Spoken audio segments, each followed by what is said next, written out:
Good evening sa Pinas at good afternoon dito sa amin. Here I am again, Gillian.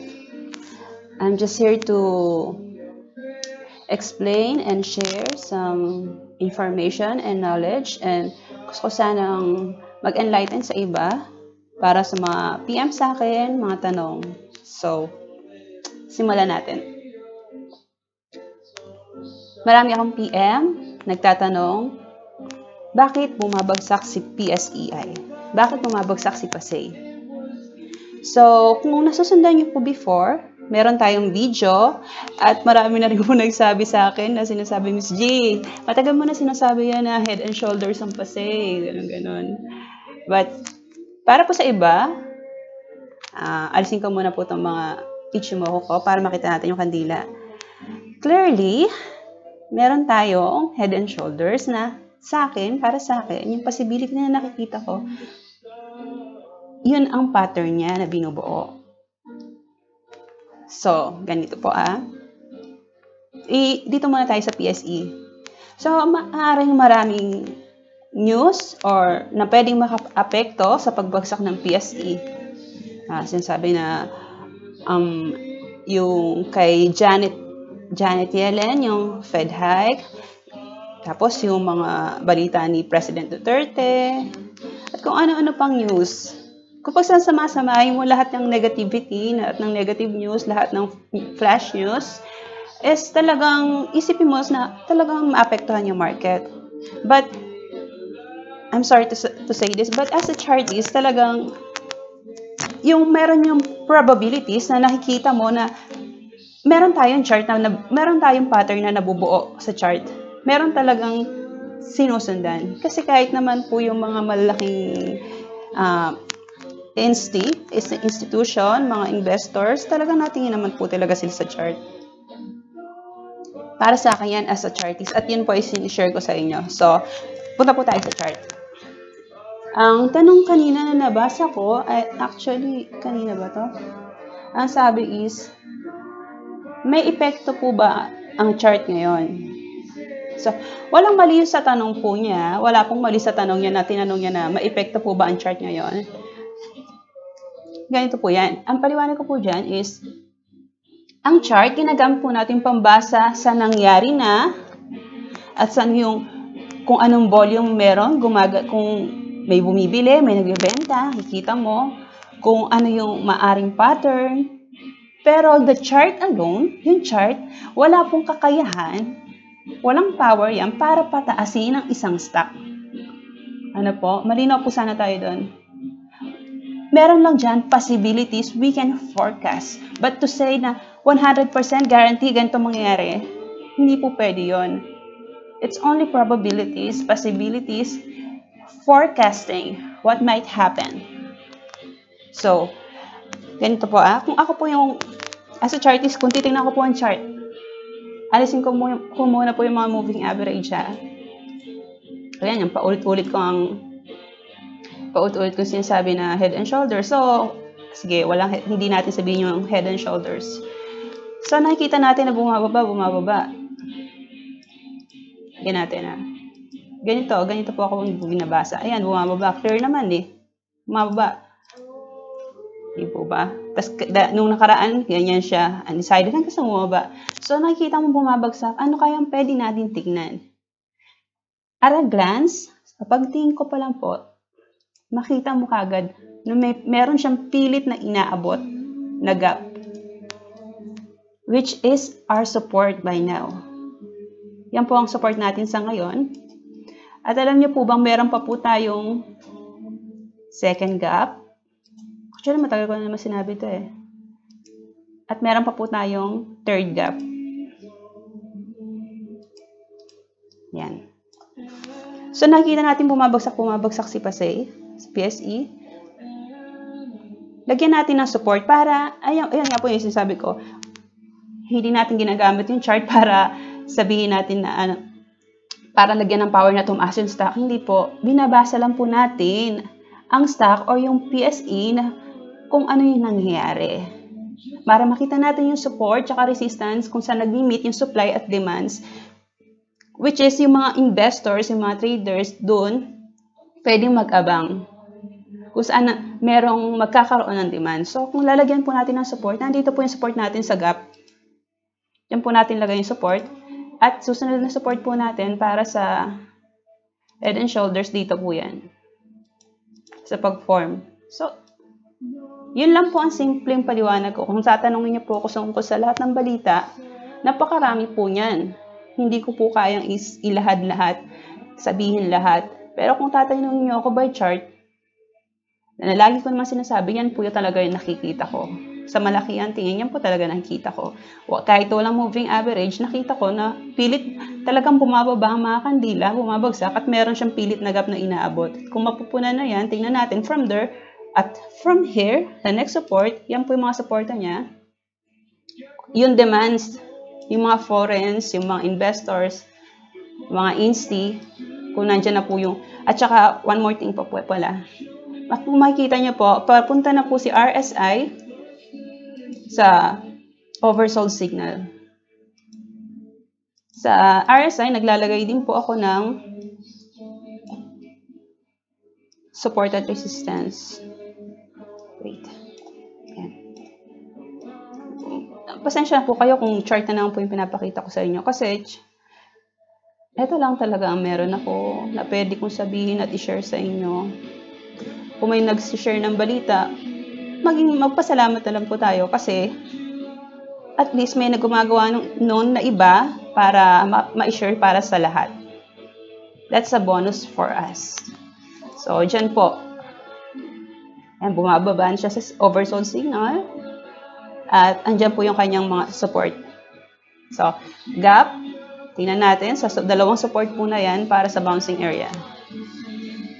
And kung magkakaroon ng completion ng head and shoulder sa right shoulder, tama, right shoulder.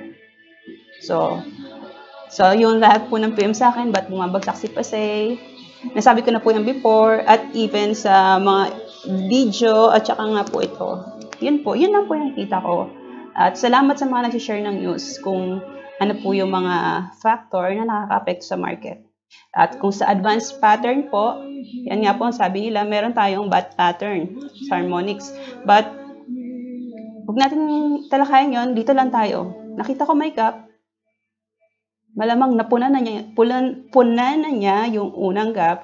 At from this to support, ito yung dapat nating tinitignan.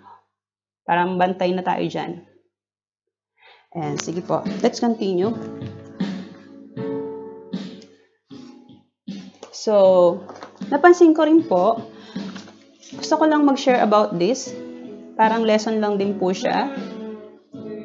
Para sa mga baguhan at sa feeling newbie at sa lahat na rin po sa atin bilang paalala. Para sa inyo at para din po sa akin yan. Kasi nga po sabi, yung salita naman is like, yung parang ibinabahagi ko sa inyo at the same time, papaalala ko na rin sa sarili ko. Ito yung ginawa ko kanina. Yan. So, baba muna natin to.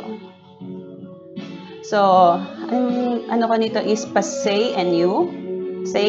PSEI is our market and you as the investor or the traders sa merkado.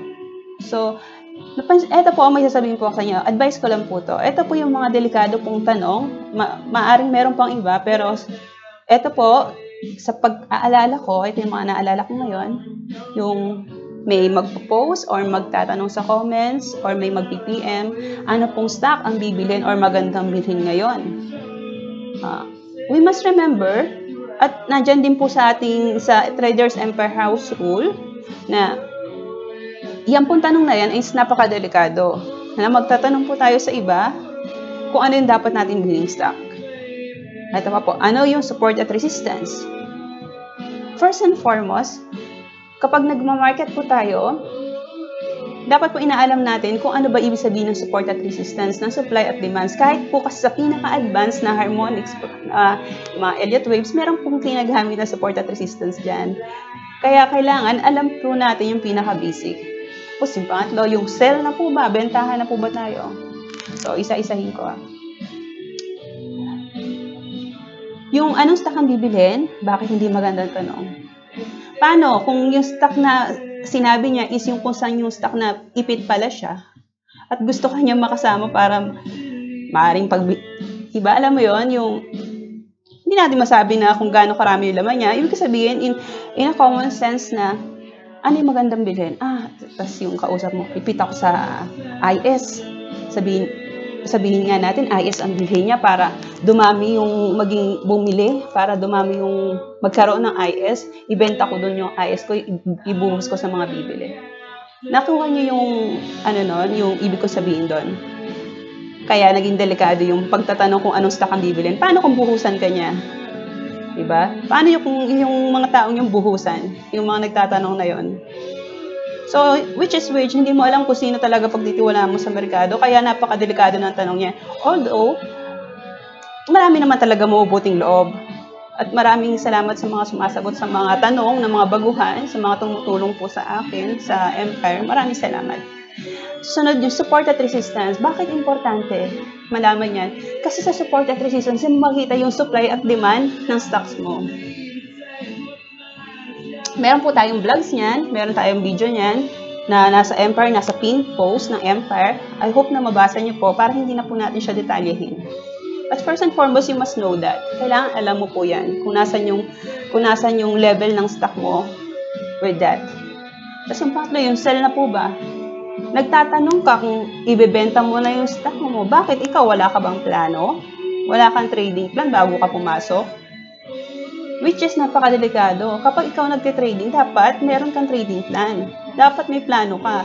Kung lulusob ka ba sa isang gera, wala kang plano, anong mangyayari sa'yo? Stock market is like a war. Diba? Na may bumibili, may nagbebenta. Psychology, market psychology. Kung itatanong mo kung ibebenta na po ba, yung tinatanungan mo, hindi mo alam nakabenta na pala, nakabuhos na, ikaw, naghihintay ka pa. Kung tataas pa, hindi mo alam. Wala ka kasing plano. Sige, sabihin natin ganito. Tinanong mo yan maka-isang beses. Okay lang yan. Tinanong mo yan makalawa. Ayos lang din. Pero yung tatatluhan mo pa yung tanong mo, na paulit-ulit ka sa Facebook or sa isang PM, sa isang tao, or magpo-post ka, ng paulit-ulit, I would suggest, siguro po is dapat observe natin yung sarili natin. Tanungin natin yung sarili natin, bakit ako? Lagi kong tinatanong to. Maaring may kulang sa akin, maaring may dapat akong punan sa sarili ko as a responsible investor, as a responsible trader. Ano yung mali? Ano yung wala? Ano yung kailangan kong malaman? Diba? Para next time, kapag alam mo na to, kahit nga makamisan, makalawa, okay lang yan. Pero yung lagi kang magtatanong at lagi kang tanong ng tanong about yan, hindi mo pa rin inaaral hanggang ngayon, hindi po tama yun. Ako po, willing po ako palaging sumagot. Pero pag nakikita ko na lagi na po, nakakalungkot na rin yun kasi parang hindi po natututo yung mga tinuturuan mo. Although, kumpleto naman po tayo dyan. Hindi ko po ito sinasabi para pagalitan kayo, pero gusto ko po matuto kayo. Kasi sa merkado, pera po ang ginagamit natin. Yung mga perang pinaghirapan na kapag natalo ka, tulad ngayon, ang dami kong message na talagang ang dami nilang talo, lalaki ng talo nila. Kahit gain ako, kahit may profit ako, na-stress ako para sa kanila. Kasi, syempre, naisip ko, bakit gano'n? Bakit wala ba silang plano? Bakit umabot ng gano'n kalaki ang talo nila? Siyempre, down na sila. Alam nga namang pagalitan ko palalo. Kaya, dito ko sinasabi sa inyo, para hindi lang sa isang tao, para sa atin lahat. Sana po naintindihan niyo po ako. Ayoko po maging sound na pinapagalitan ko kayo. Pero kung gano'n man maging dating sa inyo, ayos lang din sa akin. Basta ang importante sa akin, matuto naman kayo. Matuto kayo. May mapulot kayo. Yun ang pinaka-importante po sa akin. So, observe natin yung sarili natin, kung ano po yung kailangan natin, kung ano yung kulang. Kung tayo is lagi, yan ang mga tanong natin. Punan natin yon bilang responsible sa pera natin. Kasi ang pera na yan, hindi naman natin pinupulot, pinaghihirapan natin yan, pinagpupuyatan natin. So, bigyan natin ng value.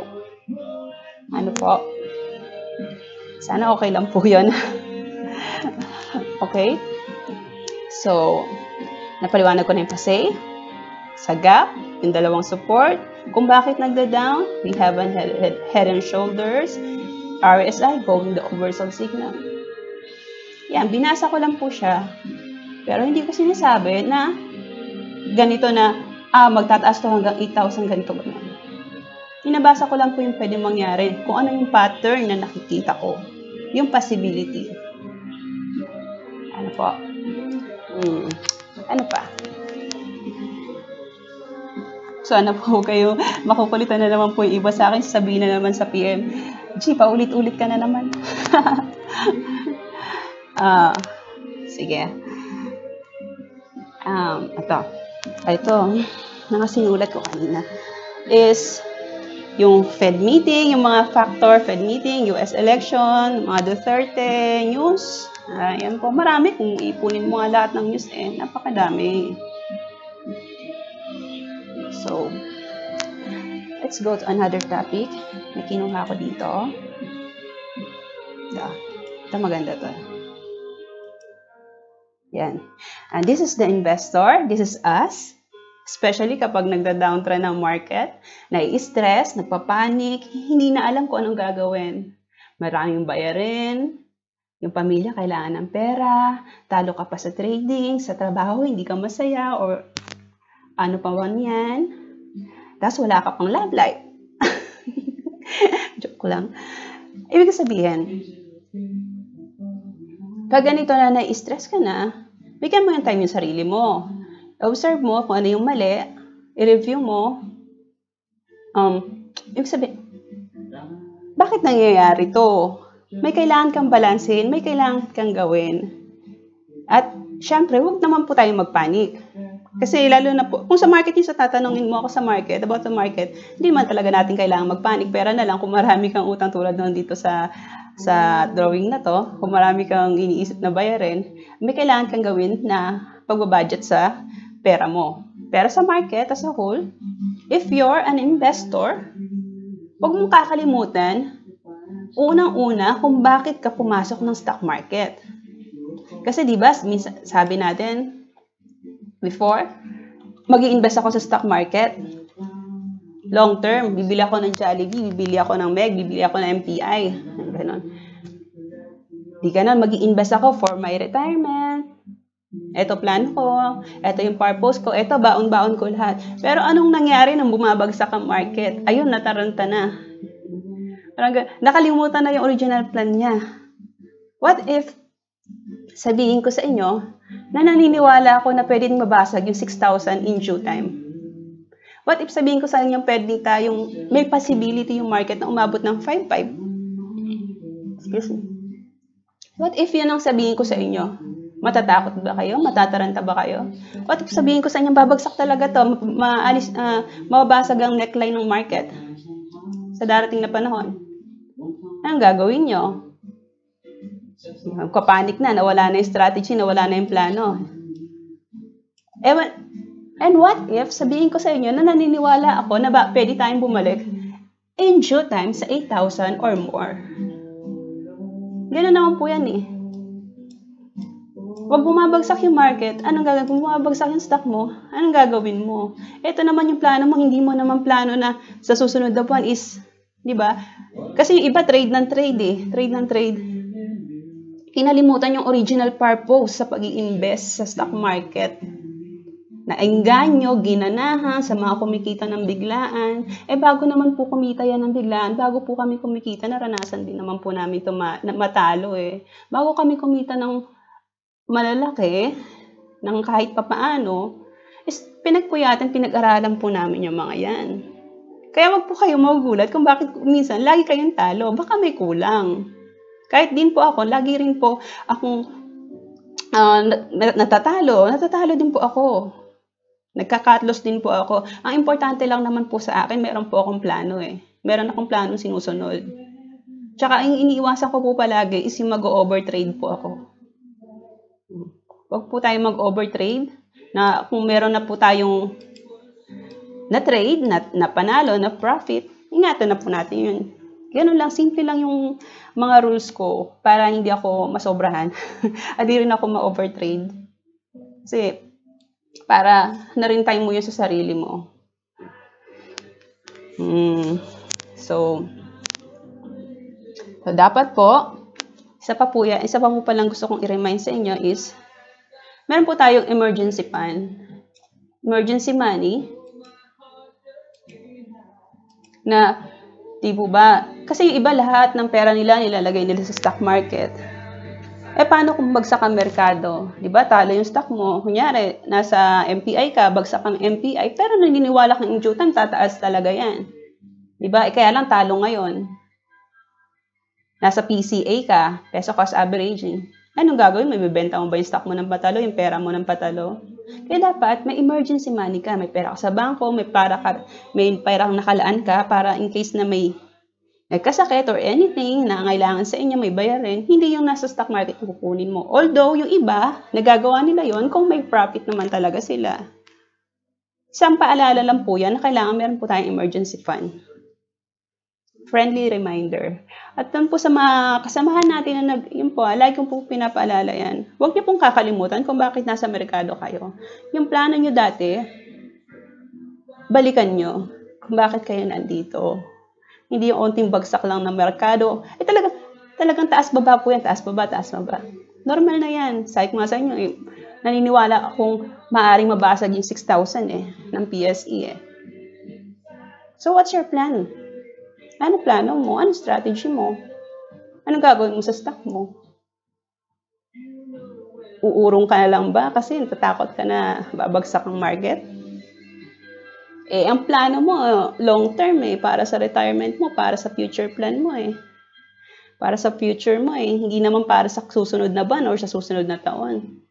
Kaya lang, nakakita ka ng mga traders na kumikita, nainganyo ka na, nainggit ka na. Kailangan pong isipin natin palagi, kahit may mga kumikitang iba, huwag tayong mainggit. Dumaan din po yan sa matitinding loss. Ako mismo, dumaan ako sa malulupit na losses. Yan ang po gustong sabihin. Sana hindi ako sumobra. Tsaka yun sa mga, lagi ko naman sinasabi yan, mahalaga, pag pumasok ka sa stock, may trading plan ka. Pag nagtitrade ka, may trading plan ka. Hindi yung umabagsak na yung stock mo. Kitang-kita mo ng downtrend. Diba? Hindi mo pa makat. Bakit ayaw mo bang ikat? Nagtitrade ka Hindi ka naman naglo-long term Iba naman yun sa long term Naglo-long term tayo dun sa mga growth stock, dun sa mga stock na alam mong maganda yung future. Na alam mo someday talagang lalago o kikita ng tataas yung share ng stock na yon. Yung mga basura, yung mga penny stocks, yan, kumukuha lang po tayo dyan ng profit by kung marunong tayong mag-market timing. At ang weapon mo doon talaga na masasabi is, kung may plano ka, maiwasan mong malugi ng malaki or ma-wipe out yung capital mo. Yun po. Yun lang gusto ko lagi sana ipaalala sa inyo. Na magkaroon tayo ng plano. Maging responsable tayo sa pera natin. Huwag tayong tanong ganito, tanong ganon. Once, twice, enough. Then, review yourself. Alamin mo yung sarili mo kung ano yung kulang, kung ano yung mali. Huwag po tayong in denial na tataas pa yan. Tsaka huwag po tayong masyadong emotional. Huwag po natin personalin yung mga nasa Facebook. At meron pala akong nakuha tanong kanina. Ang tanong niya is, ilang years bago maging karapat-dapat, ganun, sa charting or anything. Walang taon. Para sa akin po, personal po, maraming matagal na sa stock market na hanggang ngayon talo pa rin. Nasa dedikasyon mo yan, sa pagtitiyaga mo yan, sa pag-aaral mo yan, nasa capacity mo yan, nasa skills mo yan, kung paano mo masasabi kung ikaw mismo is lumalago ka na as an investor or a trader sa skills mo. Wala po yan sa panahon. Yung panahon, alam niyo po, yung mga matatagal na sa merkado, alam niyo kung anong meron sila. Marami silang pwedeng i-share, ipayo, i-advise sa atin na naranasan na nila. So, we must treasure that as a gift.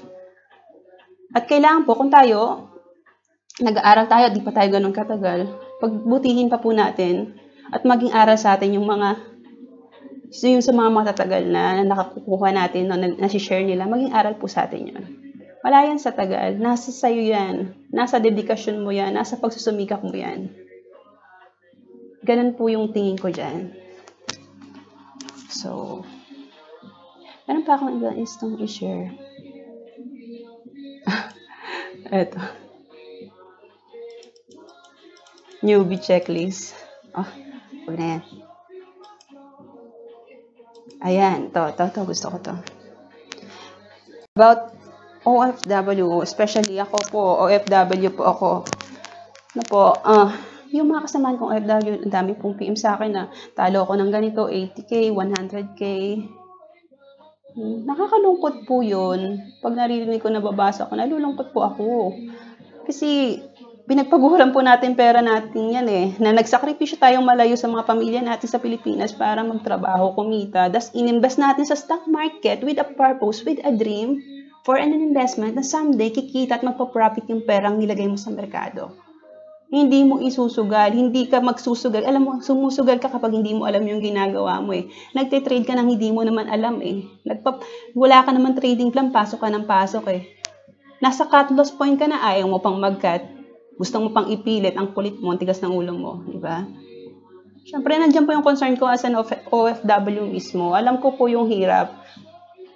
Ilang taon na ba ako nag-a-abroad? 7 taon na po ako nag-a-abroad. Kaya alam ko po yan. Alam na alam ko yan. So, ingatan po natin yung pera. Gusto mo ma-stock market, mag-aralan mo kung saan ka nagkakamali. Kasi pera mo yan, kailangan maging responsable ka talaga. Ganyan lang yan You must be responsible. You must have a goal. You must have a focus. Hindi mo kailangan magpa-impress na iba. Ang magpa-impress ka sa sarili mo na you are better than yesterday. Na mas magaling ka na kaysa sa dati na walang alam. Na lumalago yung investment mo, na hindi ka nagpapanik o nag-hysterical na kapag bumababa yung stock, sinasabi mo na, it's normal na dito ako magbabay uli para supportahan yung stock ko, para dagdagan ng volume. Alam niyo po yun. Ganyan yung sinasabi ko, ano mong gagawin mo kapag bumabagsak na yung stock mo? Tapos lumilihis-lihis pa tayo sa mga plano, sumasanga-sanga. Go back to your purpose, to your original plan, review, observe mo, at alamin mo kung ano yung mali, ano yung nagkukulang. Have focus. Mag-focus po tayo. Okay?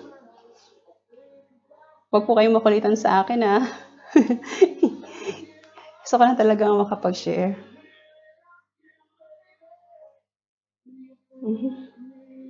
So, yun lang po. Gusto ko sana mag-chart reading, kaya lang, sa dami ng stocks na nire-request sa akin, ang gusto ko lang po ipadating sa inyo is, review nyo po yung chart nyo, review nyo yung trading plan nyo, investing goal nyo, strategy nyo, review nyo po. Para malaman nyo, mismo kayo sa sarili nyo, kung saan kulang, kung saan nyo dapat nyo pong i-improve. Sana po, nakatulong po ako kahit papaano. Sana na-enlighten ko po yung iba. Pasensya na po kung medyo aggressive yung pagsasalita ko.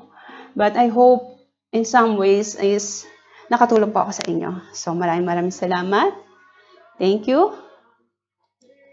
And long live the Empire. Thank you so much sa pakikinig. Huwag po kayong magsasawa.